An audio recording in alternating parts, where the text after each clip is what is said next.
इंसान के जिस्म से रूह कैसे निकलती है? क्या होता है जब रूह निकलती है? तो क्या तकलीफ होती है इंसान को? इसके बारे में हम आज जिक्र करेंगे कि जब किसी इंसान के जिस्म से रूह परवाज होता है, रूह निकलती है, तो क्या माजरा होता है हम आपके सामने पेश करने वाले हैं कि जब इंसान के जिस्म से रूह परवाज हो रही होती है तो सबसे पहले वो पैर की तरफ रूह निकलती है। पैर की तरफ से खींचती हुई वो कमर के पास आती है और हाथ से खींचती हुई वो सीने से निकलते हुए वो गले तक पहुंचती है और गले पर पहुंचने के बाद वहां से जब रूह निकलती है गले के पास से, निहायत ही तकलीफ देह होती है। और आखिर में रूह कैसे निकलती है वो भी मैं बता दूं। जैसे किसी बोतल में आप पानी डालते हो, तो जब बोतल में पानी डालते हो तो उसमें पानी डालने से पहले क्या रहता है? हवा रहता है। आदमी जिंदा कैसे रहता है? हवा के बदौलत। तो जब बोतल में आप पानी डालते हो तो जैसे ही पानी का लेवल अप होता जाता है, हवा निकलता जाता है, और जब बिल्कुल उसके मुंह के करीब पानी भरोगे तो क्या होगा? वो बुलबुला सा निकलेगा। मतलब बुलबुला सा निकलेगा। क्यों? एयर उसमें से एयर को निकलने के लिए जगह चाहिए ना।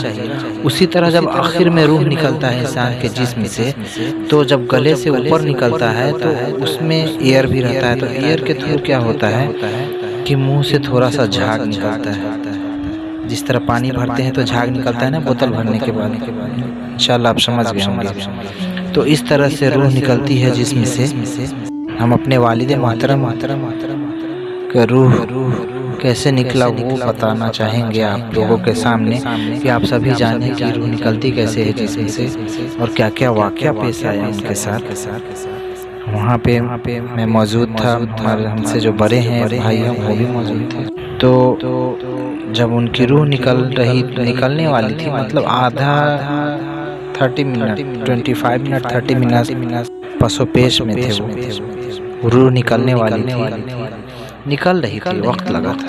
और अल्लाह का करम देखिए कि जितने भी अफराद घर में मौजूद थे, मर्द और औरत, जो भी बच्चे तक, वहाँ पे जमजम का पानी मिलाया गया, उसमें दुआएं पढ़ी गई और स्पून से 2 ड्रॉप 3 ड्रॉप जो जितना होता है उतना ही हल्का सा पानी उनको पिलाया गया बिस्मिल्लाह और दरूद शरीफ पढ़ करके। बारी बारी से जो घर की ख्वातीन थी वो आकर के पिलाती गई। जो बच्चे थे, यानी कि जो 1 साल 2 साल का जो बच्चा है हमजा, उसके हाथों से भी पिलाया गया।